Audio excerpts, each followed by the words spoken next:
Captain Jake Morrison sat in his chair on the bridge of the UCS Harmony, watching the stars drift past the large windows. His ship moved quietly through space, heading to another peace meeting between two angry alien races. This was his job now, and he had been doing it for 15 years. The galaxy knew humans as the ones who solved problems with words, not weapons. "Captain, we're getting a message from the Galactic Council," said Dr. Lisa Grant from her station.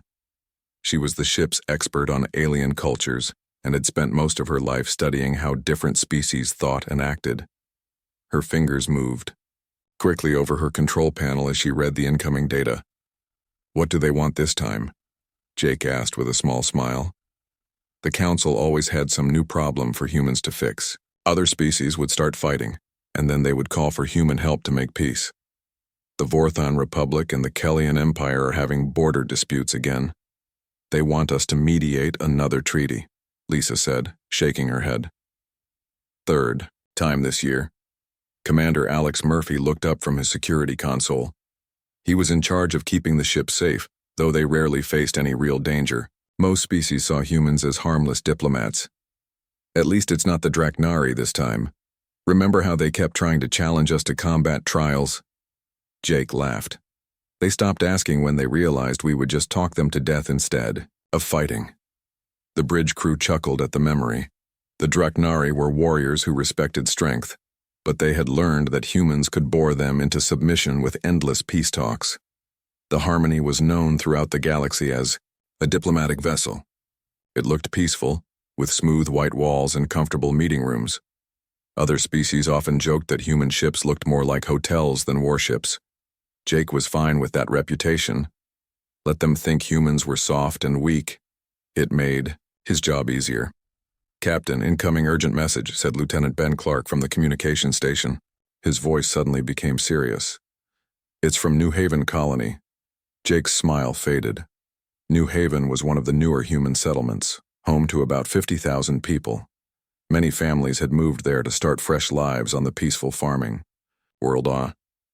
"Put it through." The main screen flickered to life, showing a man with dirt on his face and fear in his eyes. Behind him, Jake could see smoke and flashing lights. "This is Colony Administrator Tom Baker on New Haven. We are under attack. Repeat, we are under attack by Zephyrian forces." The bridge became silent. Jake felt something cold settle in his stomach. The Zephyrians were known bullies who took what they wanted from weaker species, but they had never attacked human colonies before. "Tom, how many ships?" Jake asked quickly. "At least 20 warships, maybe more. They're not trying to land troops. They're bombing everything, the hospitals, the schools, the homes. Captain, they're targeting civilians." Tom's voice cracked with emotion. "My daughter was at the elementary school when they hit it. I can't reach her. I can't reach anyone there." Lisa gasped and covered her mouth with her hand. Alex stood up from his chair, his face turning dark with anger. "Tom, get your people to the underground shelters. We're coming," Jake said, but the screen was already turning to static. They had lost the signal. Long-range sensors show multiple Zephyrian battle cruisers in the New Haven system, reported Ensign Mary Foster from her station. "They're not responding to any communications." Jake stared at the static-filled screen for a long moment.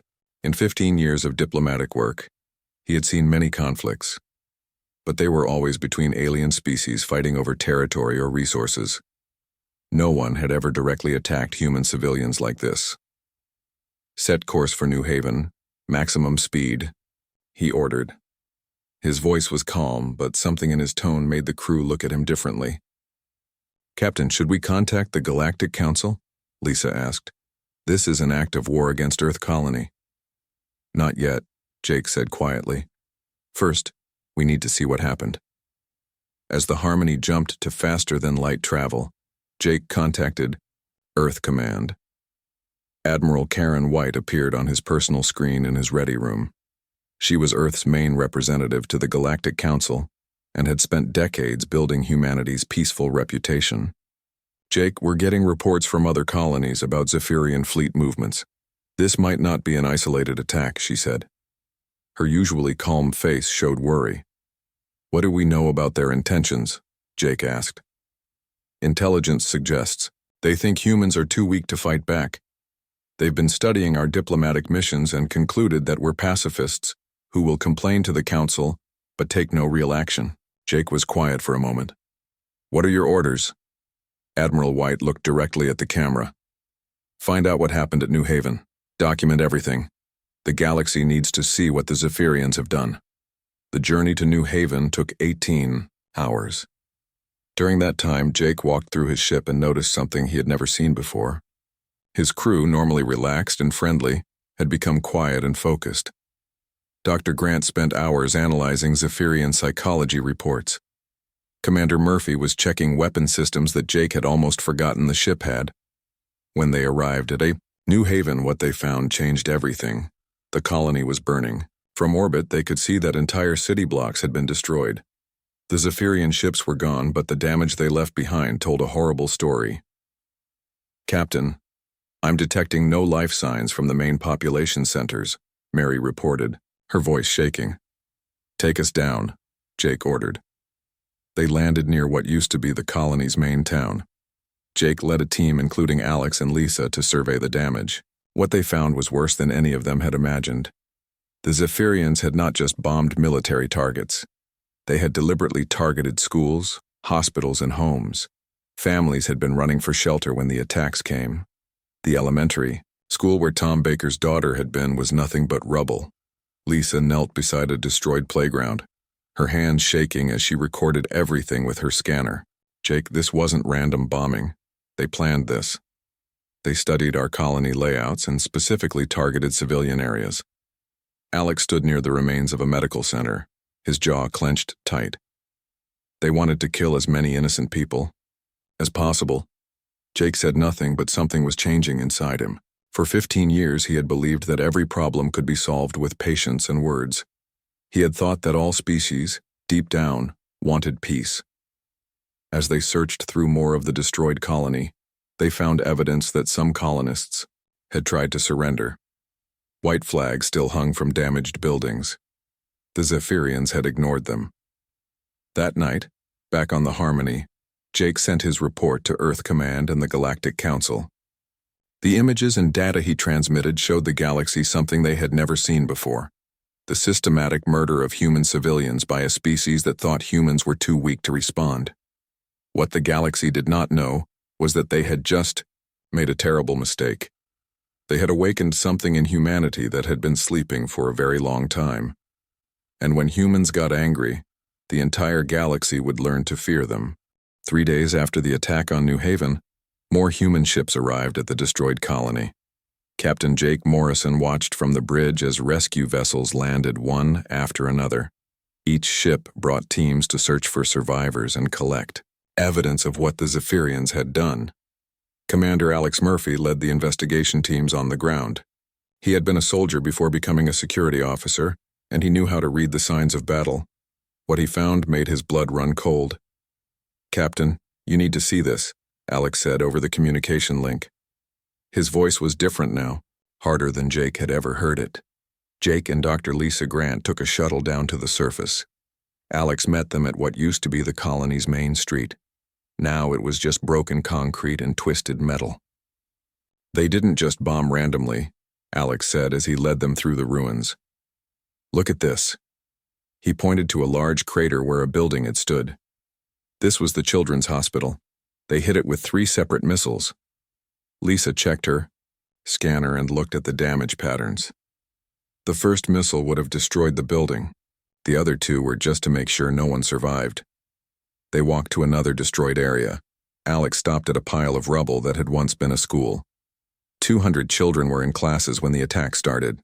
The teachers tried to get them to the basement shelter. He pointed to a hole in the ground. The Zephyrians waited until they were all underground, then dropped a bunker buster bomb directly on top of them. Jake stared at the crater. In 15 years of diplomatic work, he had seen many terrible things, but nothing like this. The Zephyrians had not just attacked New Haven. They had hunted down innocent people like animals. "There's more," Alex said, quietly. He led them to the edge of town where several small buildings had been destroyed. These were family homes. The attack happened during dinner time when everyone was together. Parents, children, grandparents. The Zephyrians made sure to hit when families would be gathered. Lisa was recording everything, but her hands were shaking. Jake, I've been studying the attack patterns. This wasn't about conquest or resources. They wanted to hurt us as much as possible. They studied our psychology and chose the targets that would cause the most emotional damage. As they continued searching, they found more evidence of the Zephyrians' cruelty. White flags that civilians had raised to surrender were burned and torn. Emergency medical stations had been specifically targeted. Even the colony's animal shelter had been bombed. Captain Morrison called one of the search team members. She was standing near a damaged communication tower. I found something. They gathered around her as she played a recording from the colony's emergency system. Tom Baker's voice came through the static, but this was not the message Jake had received on his ship. This is Administrator Baker. The Zephyrian commander is demanding we surrender all our children to them. He says they want to study human weakness. We refuse.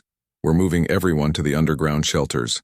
If anyone receives this message, tell Earth what happened here. Tell them the Zephyrians didn't just want to kill us. They wanted to break us. The recording ended in silence. Jake felt something change inside him. Something he had never experienced before. It was not just anger. It was something colder and more focused. How many survivors? He asked. 43, Alex replied.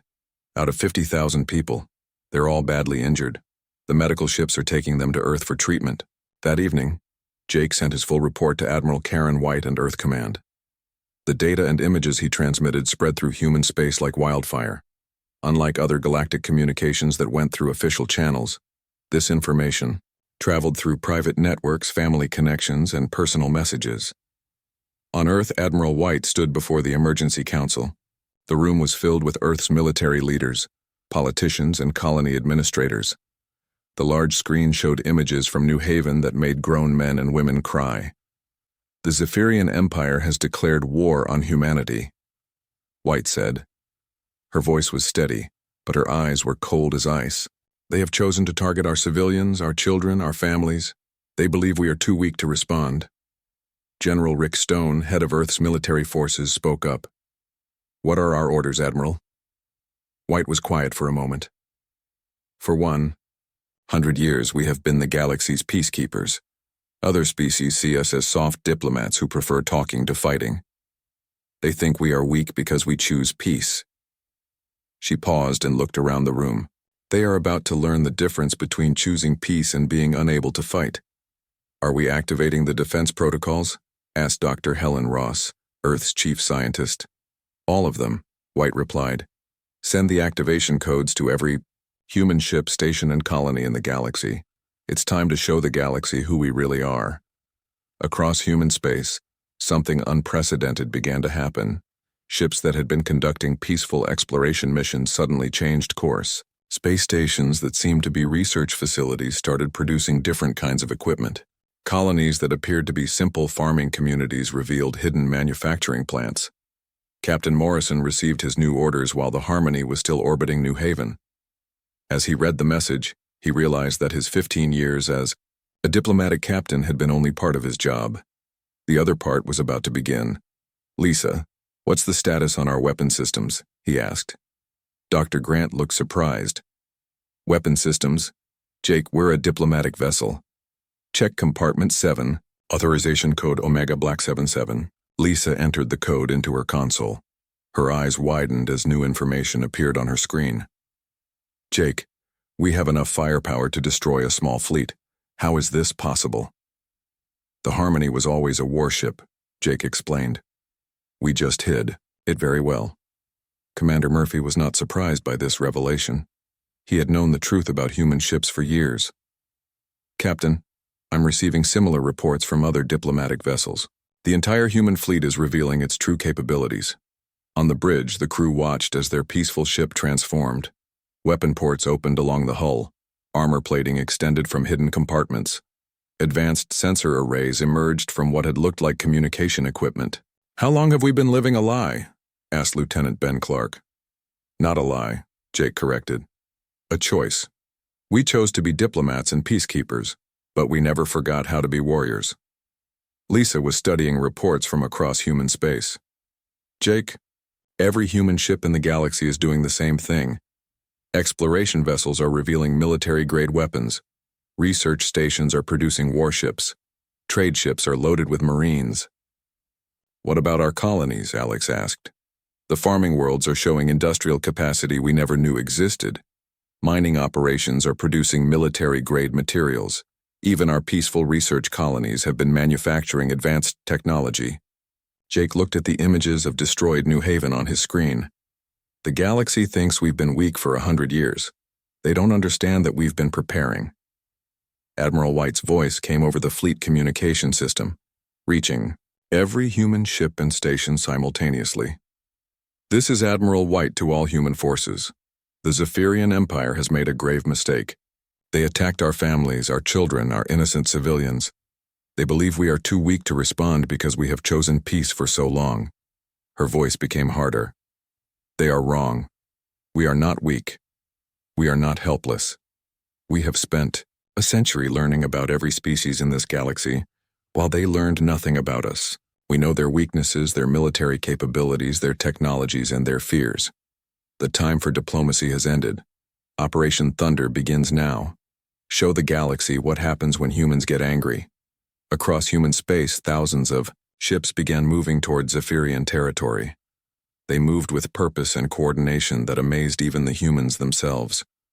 For the first time in 100 years, humanity was going to war, and the galaxy had no idea what was coming for them.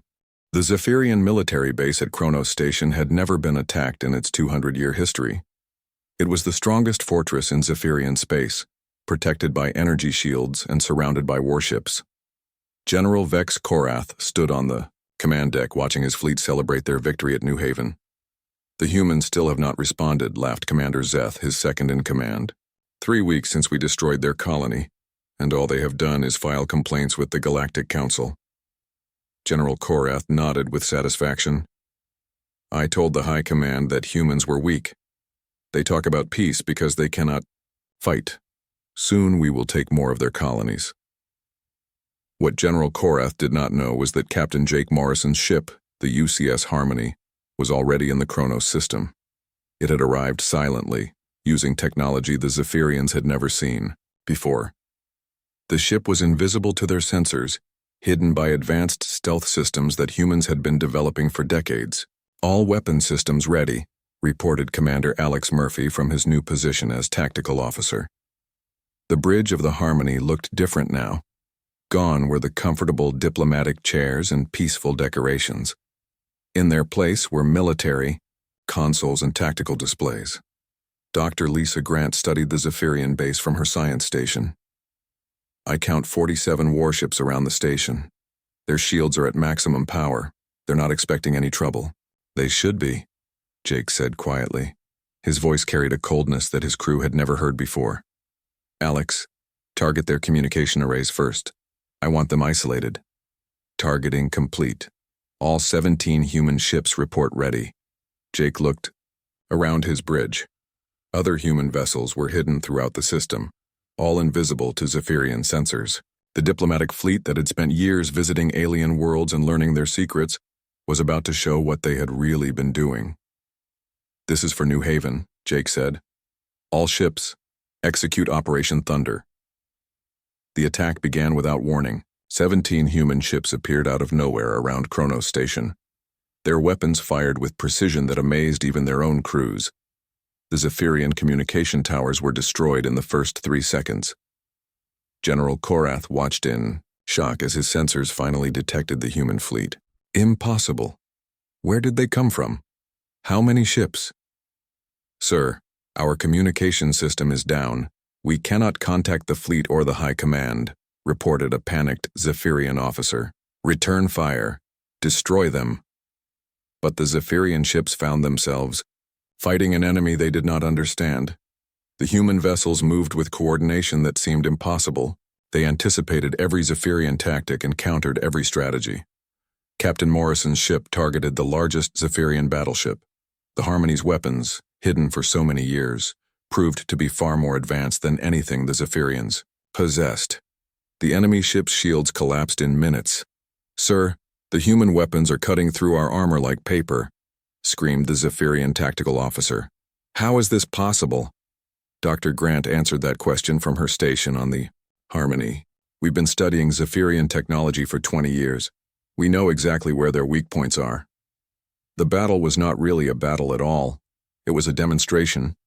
The humans destroyed Zephyrian ships with surgical precision, targeting specific systems to disable rather than destroy. They wanted prisoners, not just victory.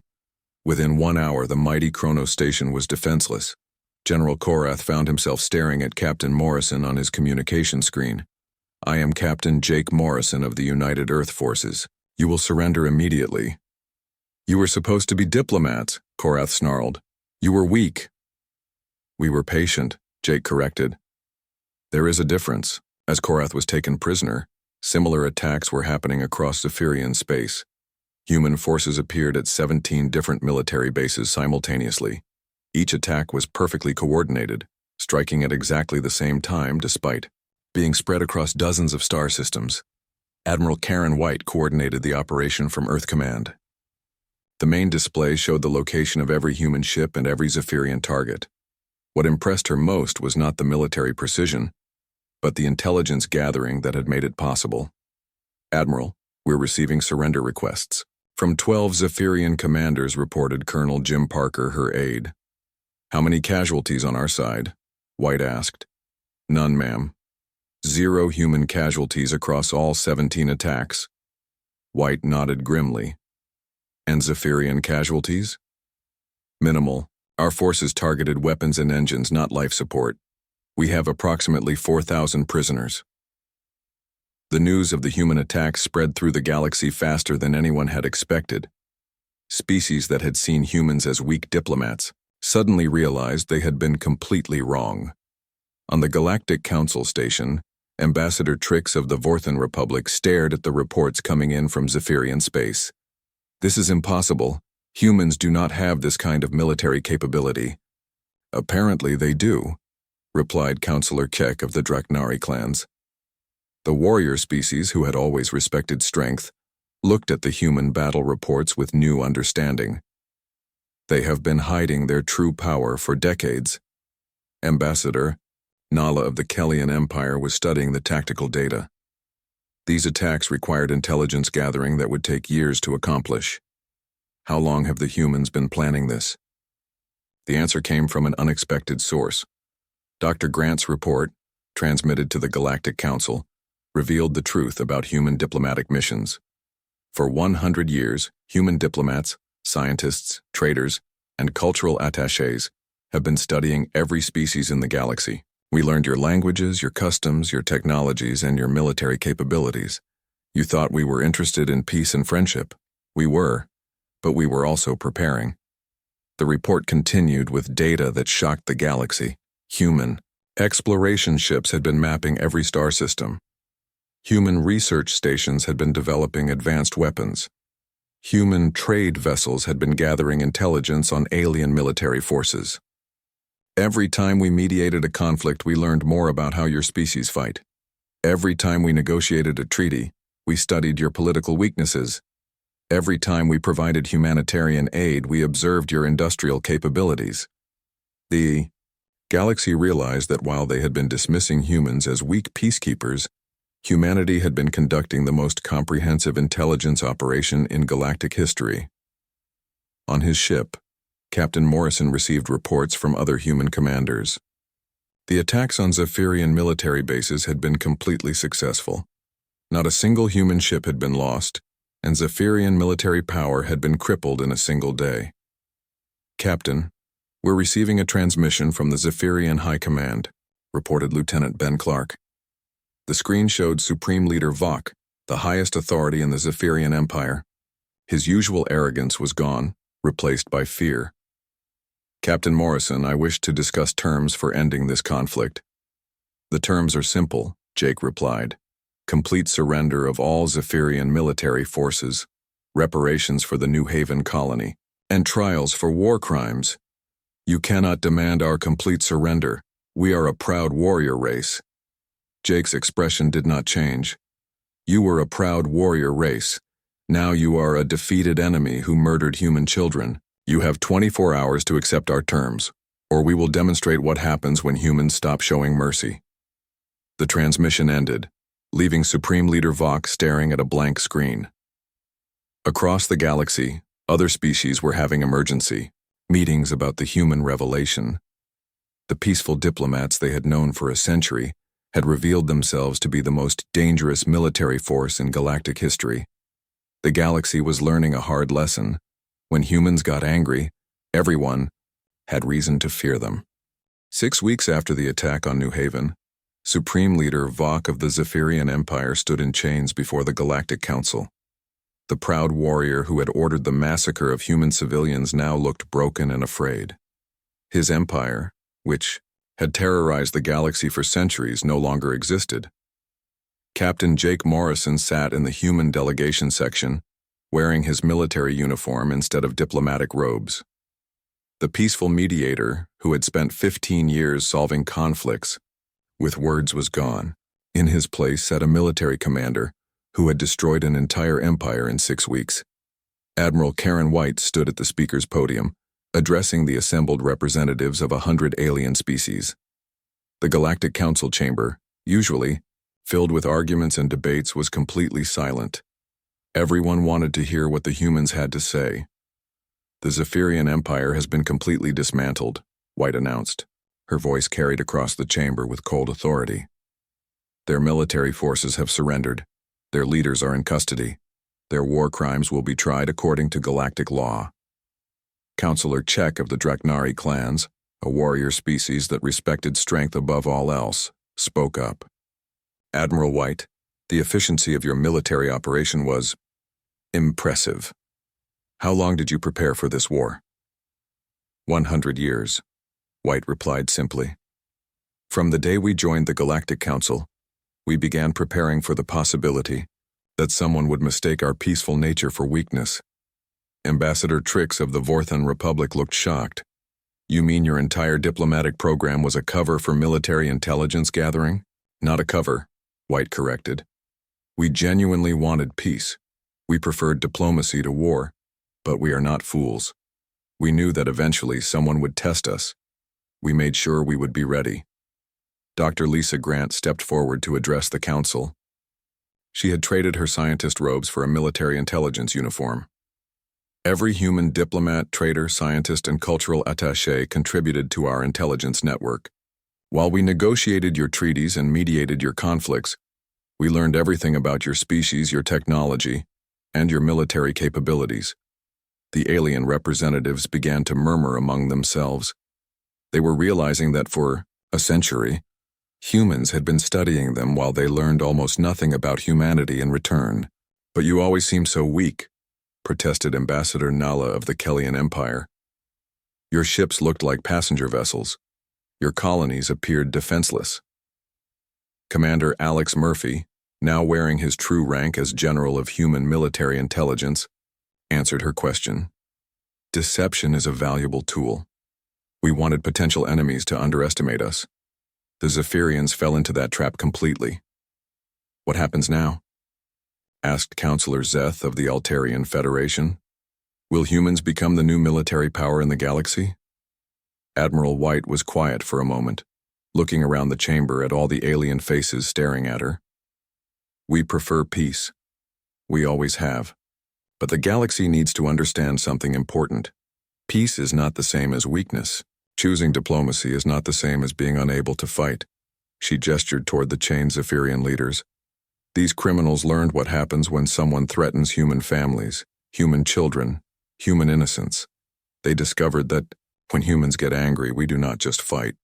We fight smart, we fight together, and we fight until our enemies can never threaten anyone again." Captain Morrison stood up from his seat. "The human fleet will remain in space, but not as conquerors. We return to our role as peacekeepers, but now everyone will understand what that means. When we offer to mediate your conflicts, remember that we have the power to enforce peace if necessary." The trial of the Zephyrian war criminals took 3 months. The evidence that humans presented shocked the galaxy. They had recorded everything, documented every crime, and built cases that left no room for doubt. The Zephyrian leaders who had ordered the massacre at New Haven were sentenced to life imprisonment on a prison world far from any populated system. During the trials, more details about human capabilities became known. The galaxy learned that human industrial capacity was 10 times larger than anyone had suspected. Human technology was decades ahead of most species. Human military organization was more advanced than even the most warlike races.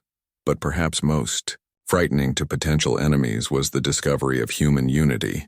When New Haven was attacked, every human in the galaxy had responded as if their own family had been threatened. There were no political divisions, no arguments about strategy, no debates about whether to fight. Humanity had moved as one mind, with one purpose. On the rebuilt colony of New Haven, a memorial was constructed for the 50,000 people who had died in the Zephyrian attack. Captain Morrison attended the dedication ceremony, along with the 43 survivors who had been found in the ruins. Tom Baker, the colony administrator who had sent the final message before the attack, spoke at the ceremony. His daughter had been among those killed at the elementary school, but he had chosen to stay and help rebuild the colony. "The people who died here did not die in vain," Baker said, standing before the memorial wall that listed every victim's name. "Their sacrifice showed the galaxy who we really are. We are not weak. We are not helpless. We are humans. And when you threaten our families, you face all of humanity." The New Haven colony was different from the original. While it still looked like a peaceful farming community, everyone knew that it was protected by defense systems that could destroy a fleet. The galaxy would never again make the mistake of thinking human colonies were defenseless. In the months that followed, the effect of humanity's demonstration rippled throughout the galaxy. Species that had been planning aggressive expansion suddenly found diplomacy more appealing.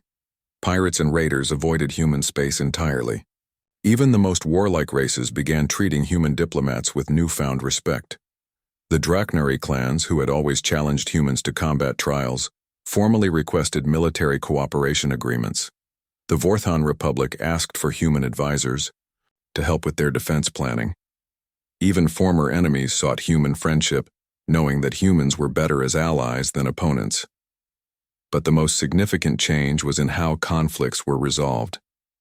When disputes arose between species, they increasingly asked for human mediation. Not because humans were seen as weak peacemakers, but because everyone knew that human peace enforcement was absolute. Captain Morrison returned to diplomatic duties, but his ship now openly displayed its weapons and military capabilities. When he entered a negotiation, both sides knew that failure to reach agreement might result in human intervention. Surprisingly, this made negotiations much easier. Species that had spent years fighting over territory or resources found compromise much more attractive when the alternative was facing human military action. Dr. Grant continued her research into alien cultures, but now other species were eager to share information with her. They had learned that cooperation with humans was rewarded, while hostility was punished swiftly and completely. Admiral White addressed the Galactic Council one final time before returning to Earth. "We hope this demonstration will not need to be repeated. Humanity prefers peace, cooperation, and mutual understanding. But let no one mistake our preference for peace as an inability to wage war." She looked around the chamber at the representatives of 100 worlds. "We have shown you what happens when humans get angry. We have revealed capabilities that we kept hidden for a century. We did this not to conquer you, but to protect ourselves and ensure that tragedies like New Haven never happen again. The choice is yours. You can work with us to build a galaxy of peace and cooperation, or you can test our resolve and learn why, when humans get angry, the entire galaxy fears them." The galaxy chose peace, and for the first time in its history, that peace was enforced not by fear of punishment, but by respect for strength held in check by wisdom and restraint.